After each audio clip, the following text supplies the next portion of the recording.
ఎవరెవరైతే మిమ్మల్ని జైల్లో పెట్టే కార్యక్రమం ఎవరెవరైతే చేస్తారో మంచి చేసిన వాళ్ళని గుర్తుపెట్టుకోండి, చెడు చేసిన వాడిని గుర్తుపెట్టుకోండి.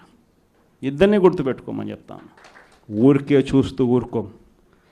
వైఎస్ఆర్ కాంగ్రెస్ పార్టీ బ్రతుకుతుంది.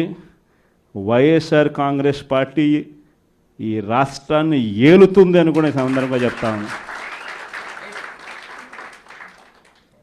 మరో 30 సంవత్సరాలు ఏళ్తామని కూడా ఈ సందర్భంగా కూడా మరి గట్టిగా కూడా చెప్తాను. కాబట్టి ఎవ్వరూ కూడా వైఎస్ఆర్ కాంగ్రెస్ పార్టీకి సంబంధించిన ఏ కార్యకర్త వెంటిక కూడా పీకలేడు అని చెప్పి కూడా ఈ సందర్భంగా చెప్తాను. ఇది ప్రతి ఒక్కరూ గుర్తుపెట్టుకోండి, ఒక్కటే గుర్తుపెట్టుకోండి. ఈసారి జగనన్న 2.0 కొంచెం వేరుగా కూడా ఉంటుంది.